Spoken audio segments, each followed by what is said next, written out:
I'll share my screen. Yeah. Okay. Can you see that? Yeah. Oh, that's what I want. Excellent. Okay, let's get manifesting. Today's session is all around how to manifest. Now, this is a practice that I do myself often. And as I've been creating in alignment, I've been tracking how to do that, because some people may know manifesting as like a vision board, or maybe you've seen the law of attraction and all these sort of like Joe Dispenza, he talks about like law of attraction as well. So it's like if you visualize it and if you feel it, then you'll get what you want. And so what that can do is it can be a little misleading because it sounds really easy, right? Like if I have a vision board, then I'll create what I want. And the reality of it is far from that, because often to get the very thing that we want in alignment can feel really difficult if we feel far away from it. So in order to manifest in alignment, we need to create from our reality. What does this mean? If we have areas of our life that we're avoiding or we're in fantasy around, which can happen on a subconscious level if you're not self-reflecting or going to therapy or doing the work. It can happen on a subconscious level where we are trying to create, but we're creating from a place of fear, maybe, or trying to bypass, or we're not looking at the reality that we're in this current moment. And examples of this can vary, but I'll go through this. I think I have it in the next few slides. So we're going to talk about 3 core practices to manifest what you want. So the first one is to learn from your past and stop repeating. I mean, that sounds like really harsh. Stop repeating. We're often learning from our experiences, and sometimes it takes a few times to learn the lesson where we don't go back to the thing that's maybe causing us harm or challenging. It takes sometimes a few times to do that. There's an area that we'll talk about with disarming your protector by creating safety, and then live the feeling you want to create. So this is probably more around the law of attraction and Joe Dispenza's work. It's actually, visualizing it, but actually feeling what you want to create, and then creating activities in your life that create that feeling, access that feeling. So to start off with, though, when we manifest, we want to be clear about what it is that we want. So you can think about something that you want, whether it's a job, whether it's income, whatever it is, like really dream, what do I want? And then ask yourself, what feeling would that give me? What need would that meet? So those are questions you can ask. And then with the answer, you can take yourself through this little masterclass. So learn from your past experiences. I'm going to go into why this is hard, but first I'm going to just talk about how we can do that. So starting to notice reoccurring patterns in relationships, career, or self-worth, taking honest, the compassionate responsibility for your choices helps you reclaim your power and stop repeating old habits formed by unconscious beliefs or fear. Now, the reason why the word compassion, responsibility is there, Gabor Mate talks about this like acceptance therapy and compassion, because often self-reflection, if it's connected to negative association, can feel like we're blaming ourselves and judging ourselves, rather than looking at it more from a non-judgmental, observer, compassionate, self-loving way. And I'm going to go into that because that's an important part of this process. So the next step is to disarm your protector. So once you've done the self-reflection, and there's no, I have got 1, 2, and 3, but there's no like you have to do it in this order. It's just a matter of bringing these things into your life. So disarm your protector by creating safety. Notice how your protector parts try to take over when you begin a new thing. Now, this is really common because it's unfamiliar, and it tries to take over the intuition, our inner wisdom, and deeper truth. Because it's unfamiliar, it activates the fear response, and our protector comes in and tries to default us back into the familiar.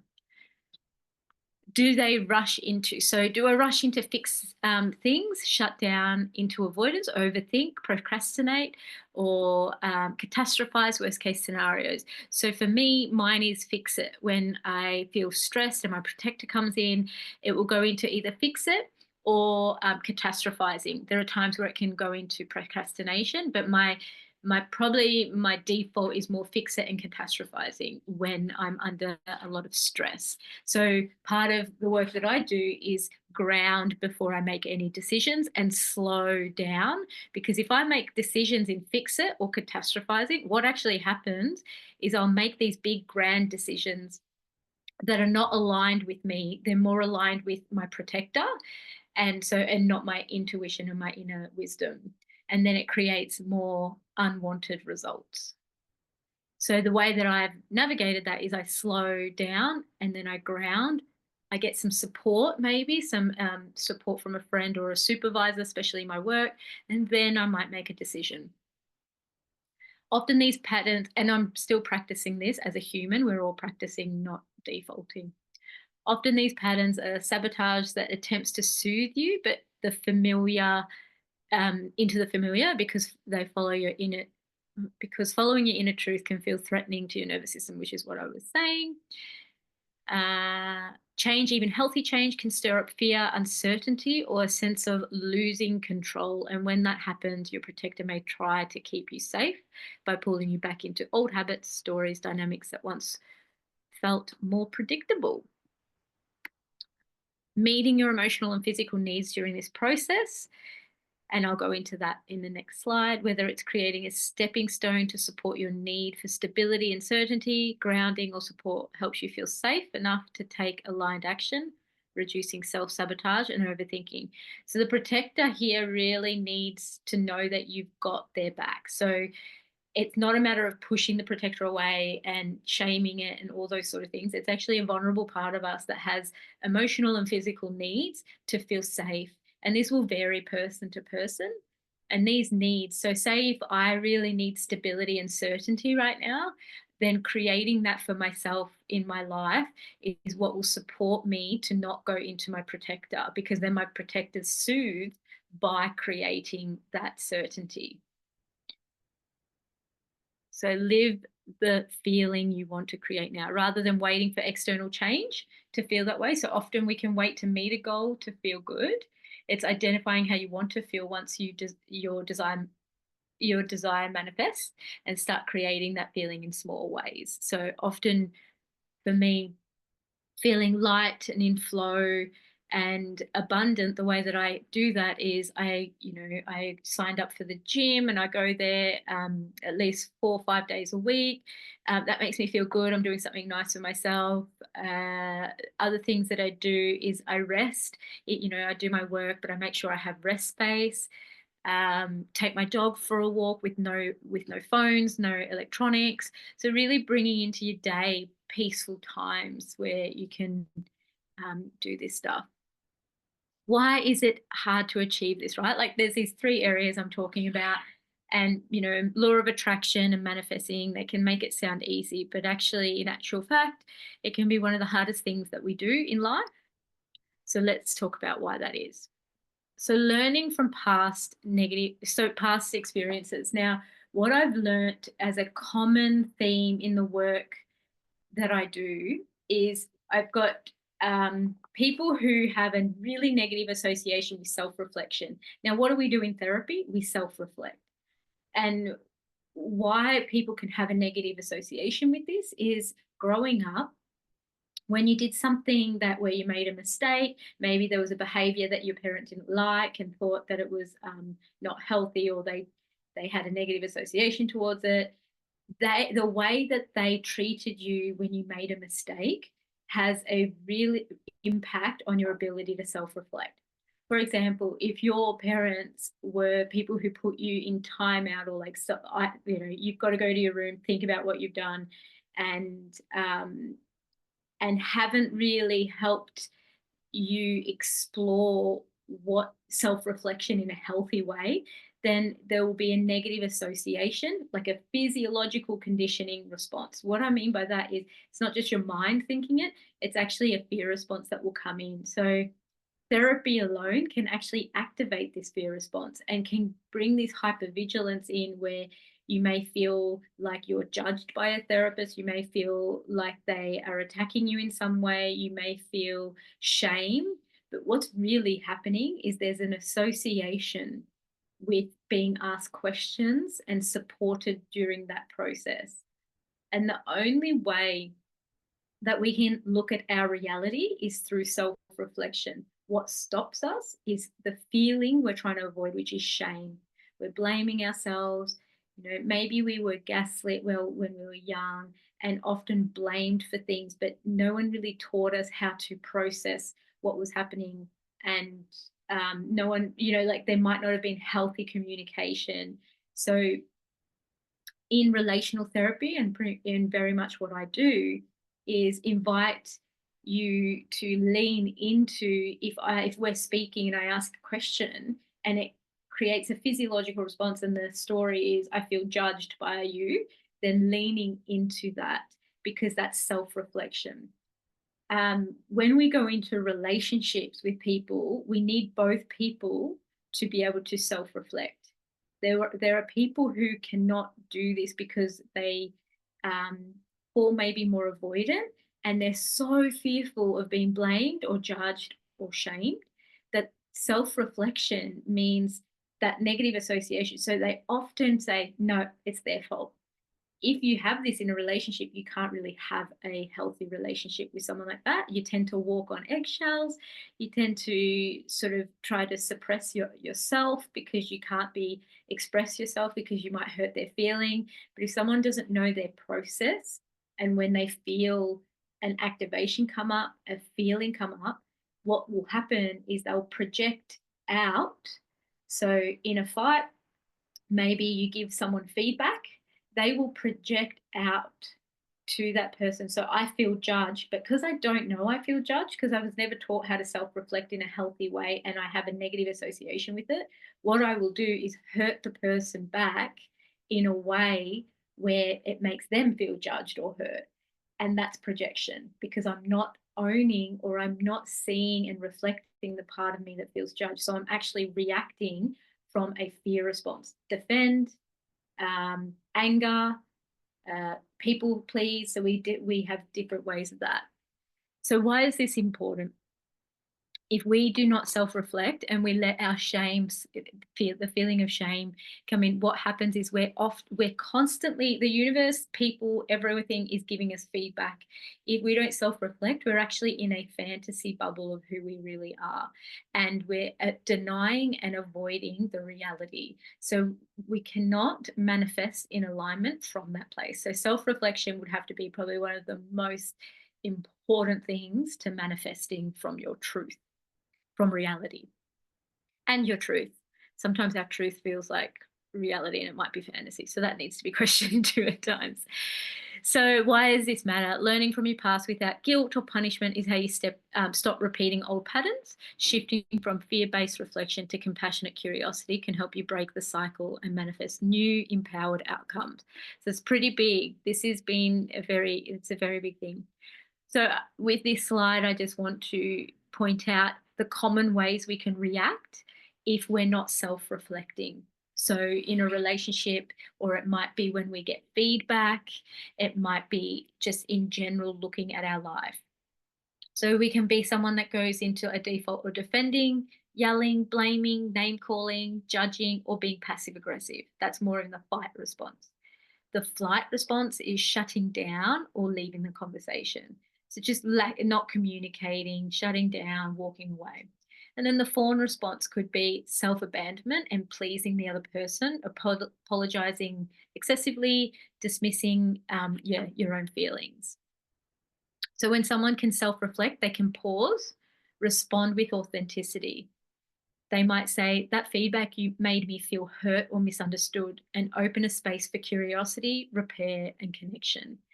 This is the reason why I do this work, and it's the reason why I became a therapist, is to really be able to lean in to authentic communication so we no longer hurt each other with our protectors, because that tends to be what happens. So if you've got two people willing to do this, what happens is, if you've got negative association from when you were young around self-reflection, having a healthy person, therapist, coach, friend, partner, where you can both self-reflect and lean in with curiosity, it builds trust, it builds deeper connection.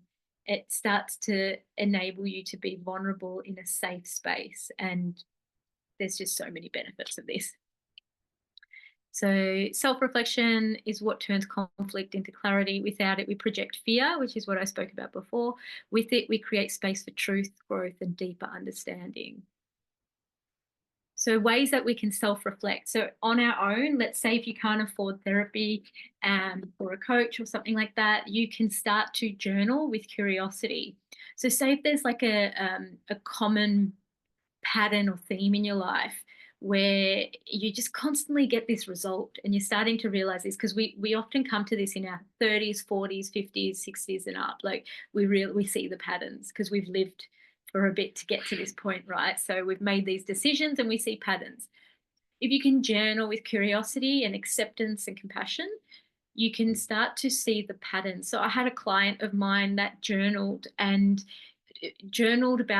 their relationship and their relationships in the past. So all their relationships. And what they found when they did this, they said it was really difficult because it was like a self-reflection piece.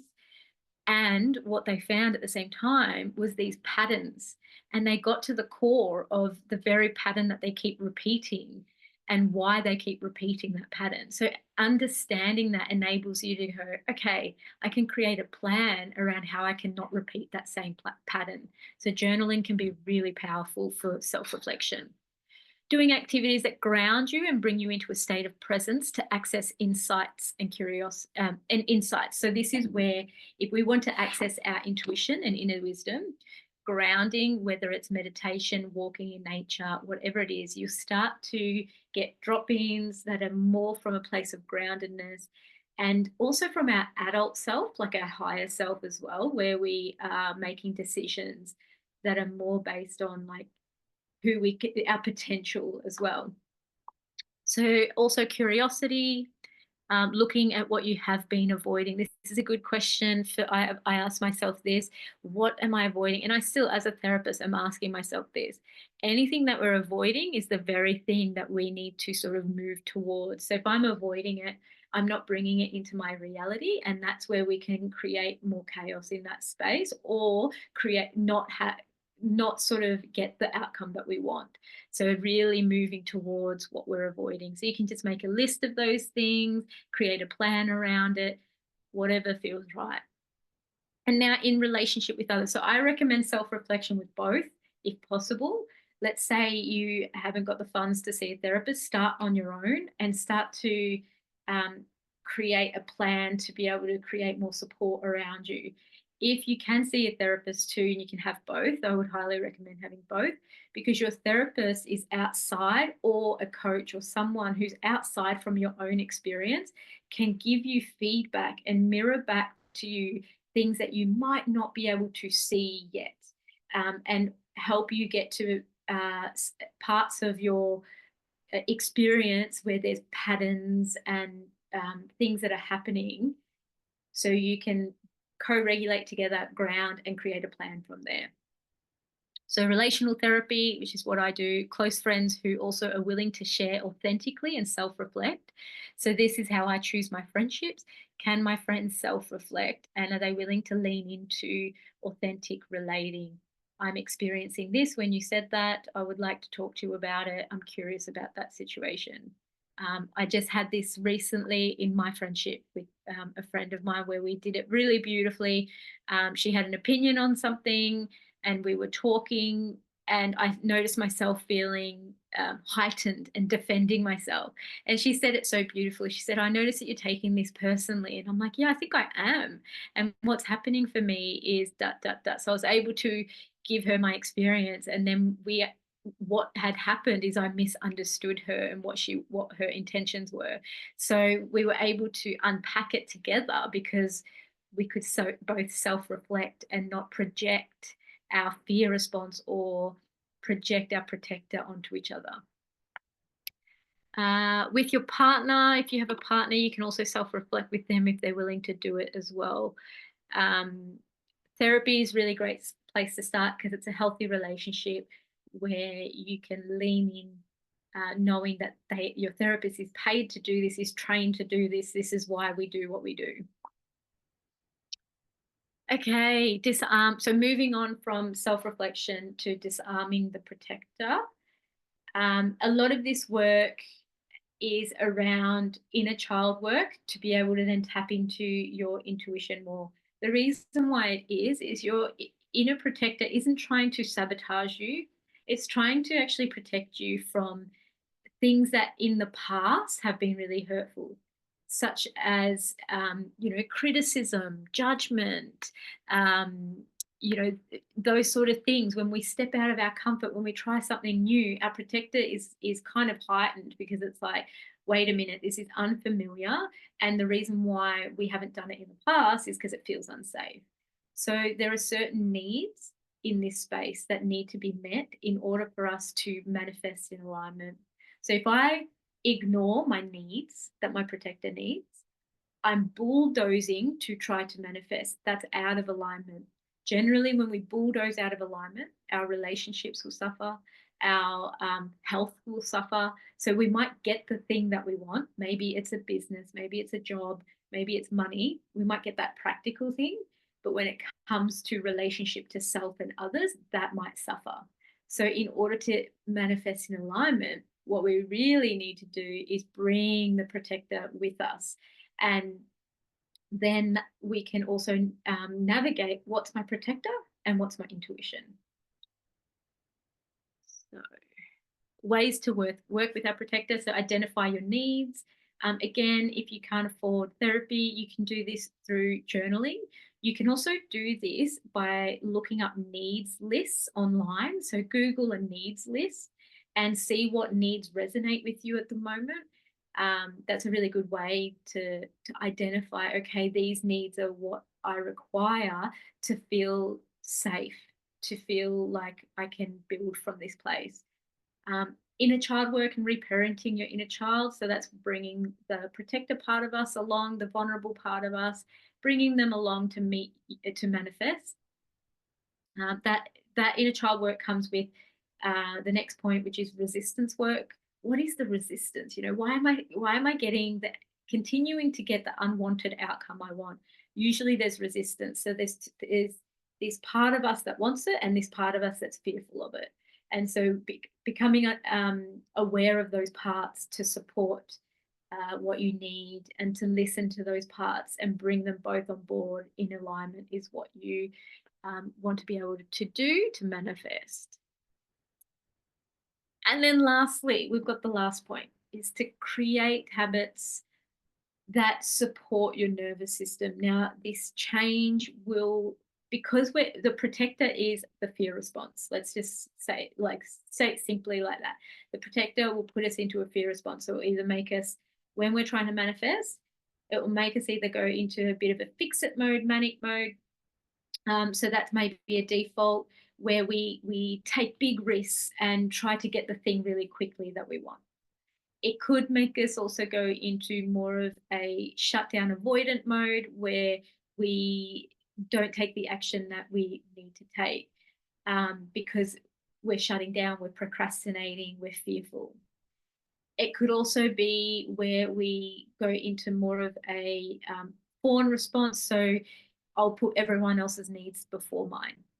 So these are the fear responses that come in. In order for us to manifest, though, we need to be able to check in and notice when we're going into that space, and then have everyday habits in our life to support us out of those spaces. So it's almost like doing the opposite, I find, because if I'm fix-it mode and take big risks, what would it be like if I slowed down and took smaller steps towards manifesting what I want?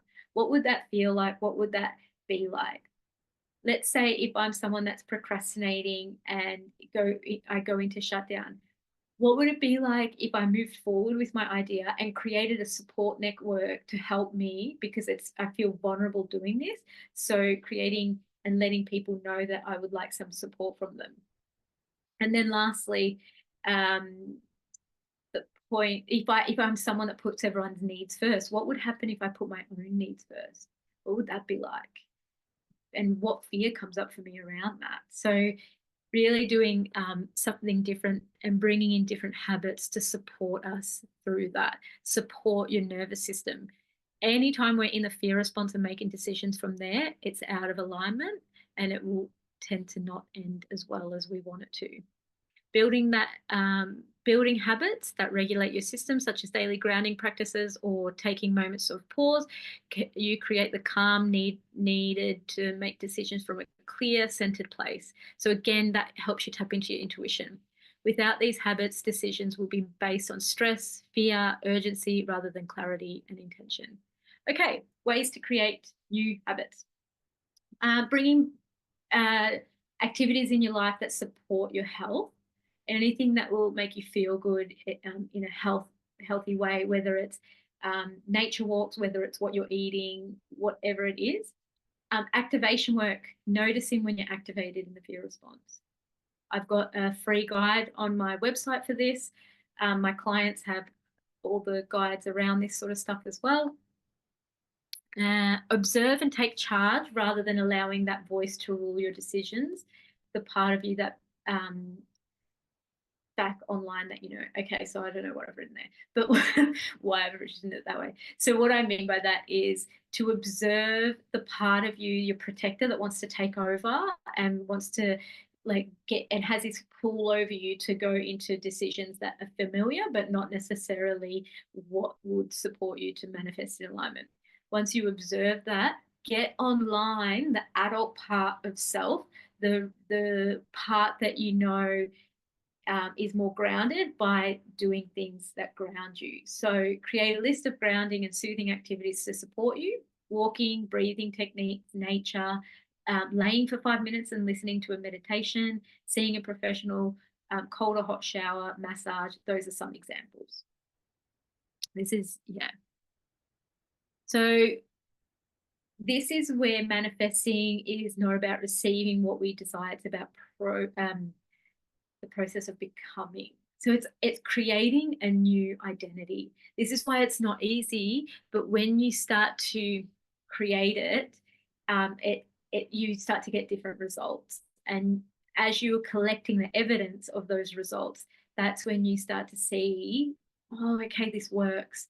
And when you've got the evidence, then you do it more and more and more. Often there's a liminal stage, a rite of passage. So as you're creating the evidence, there's going to be this rite of passage where there's that tension of not yet having what you want. This is the hardest place for people to be.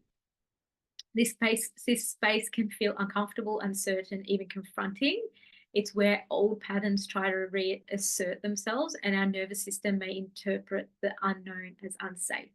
In these moments, it's essential to reflect honestly on your current reality, meet your needs to best of your ability, and engage in practices that help your body access the feeling of what you are calling in: safety, connection, freedom, abundance, for example.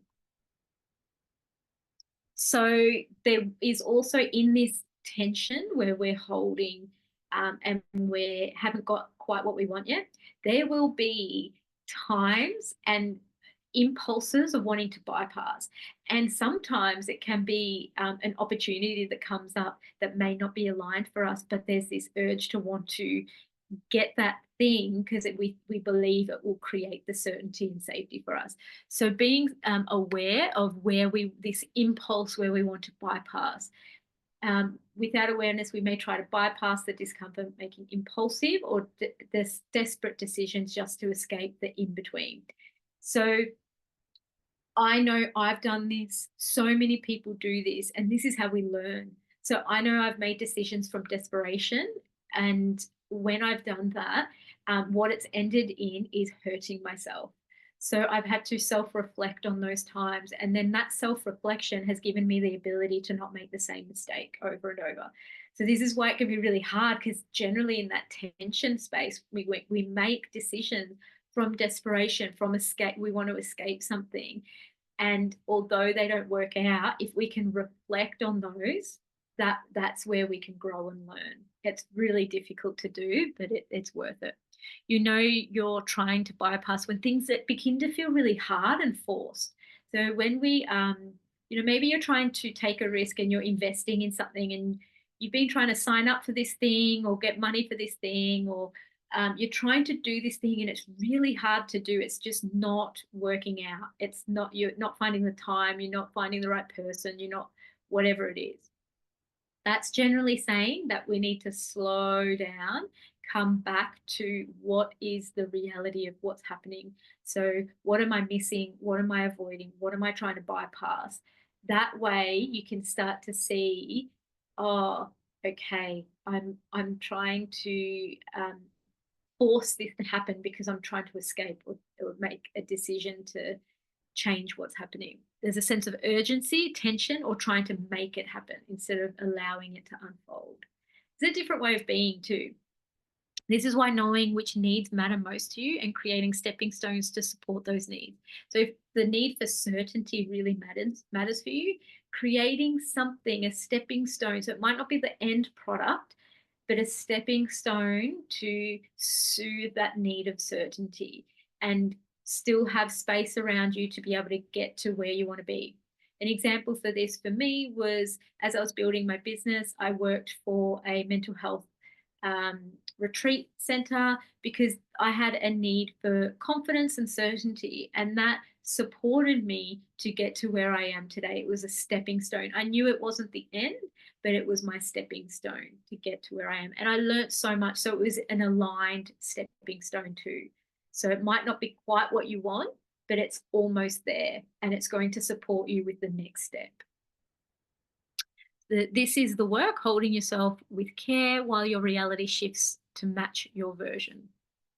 So in summary, number one, reflection equals reality. So being able to really see your reality. Number two, get to know your protector and what it needs. So reparenting yourself, caring for your vulnerable parts, as they are what is resisting the process.